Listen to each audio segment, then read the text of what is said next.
Mais maintenant, renoncez à toutes ces choses, à la colère, à l'animosité, à la méchanceté, à la calomnie, aux paroles déshonnêtes qui pourraient sortir de votre bouche. Colossiens 3, 8. Il existe deux choses principales qui peuvent amener un homme à frapper sa femme, la colère et le complexe d'infériorité. Dieu nous demande de renoncer à la colère parce qu'elle est mauvaise conseillère. Sachez bien aimés que la colère est le véhicule qu'utilise le plus souvent le diable pour amener beaucoup de personnes à faire sa volonté. Eh oui, par la colère, vous pouvez tuer. Par la colère, vous serez amené à dire des choses que vous allez regretter plus tard. Par la colère, vous allez frapper votre épouse et si vous ne vous maîtrisez pas, vous allez même être capable de lui faire du mal alors que vous l'avez épousée parce que vous l'aimez, etc. En deuxième position, j'ai mentionné le complexe d'infériorité. En effet, ceux qui ne sont pas sûrs d'eux, croiront qu'en utilisant la force, ils seront entendus, ce qui n'est pas vrai. Bien aimés, sachez que, tant que l'on développe le complexe d'infériorité, on ne pourra jamais être un leader.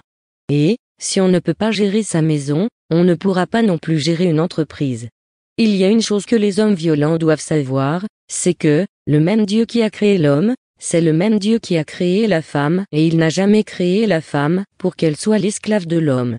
Si vous étiez de véritables hommes, et je m'adresse à vous, qui êtes des maris violents, vous exerceriez votre force avec d'autres hommes au lieu de choisir le sexe faible pour exercer une domination animale. La Bible dit que, faire du mal à votre femme, c'est comme faire du mal à votre propre corps car l'homme et la femme, de par le mariage, deviennent une seule et même chair. Certains de ceux qui frappent leurs femmes le font même très souvent devant leurs enfants, ce qui est un très mauvais exemple pour ces derniers. Ces femmes qui sont battues par leur mari deviennent des personnes timorées et renfermées. Au lieu d'être épanouies comme cela devrait être le cas pour une personne mariée aux hommes qu'elles aiment, elles deviennent l'ombre d'elles-mêmes. Elles finiront par être introverties. Le problème avec les hommes violents, c'est qu'ils ne seront jamais satisfaits et n'auront jamais la paix à cause de la présence du diable dans leur vie. Sachez donc, pour vous qui êtes violents, que plus vous devenez des terroristes au sein de vos familles, moins vous y seront à l'aise et c'est le diable qui n'aime pas l'harmonie au sein d'un couple qui se réjouira. Pensez-vous que vous allez manger avec appétit alors que l'atmosphère dans votre maison n'est pas bonne ou alors, que viendrez y dormir tranquille alors qu'il n'existe aucune paix dans votre maison? Je peux même vous dire que la colère est une sorte de possession. On ne se maîtrise plus. C'est le démon de la colère qui prend possession de notre corps et qui le dirige. Mais, au moindre problème, ce démon va vous abandonner à votre triste sort. Notre corps est censé être le temple du Saint-Esprit et non le temple des démons. Jésus nous a donné le pouvoir de marcher sur les serpents, les scorpions et sur toute la puissance de l'ennemi. Mais, encore faut-il que vous soyez enfants de Dieu pour profiter de cette puissance. Eh oui, si vous ne le savez pas, sachez que nous sommes tous les créatures de Dieu, mais, nous ne sommes pas tous les enfants de Dieu. Dans tous les cas, ceux qui sont dirigés par la colère ne peuvent pas être des enfants de Dieu.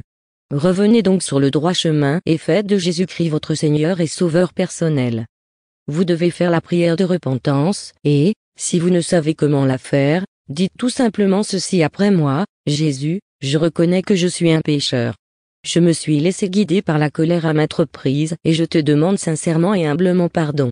Je reconnais que tu es mort sur la croix pour me sauver et pour cette raison, je t'accepte dès cet instant précis, comme mon Seigneur et Sauveur personnel. Viens dans ma vie et fais de moi ce que tu veux. Aide-moi à ne plus être violent et que je cesse d'inspirer l'effroi au sein de ma famille. Laisse ton Esprit Saint habiter en moi et me conduire dans toutes tes voies. Merci Jésus, car, je sais que dès cet instant précis, je suis né de nouveau et mon nom vient d'être inscrit dans le livre de vie. Abonnez-vous dans Zavi News sur YouTube pour écouter des enseignements et l'actualité expliquée d'une façon chrétienne. Vous aurez par la même occasion la possibilité de réécouter les enseignements que vous avez aimés. Sans oublier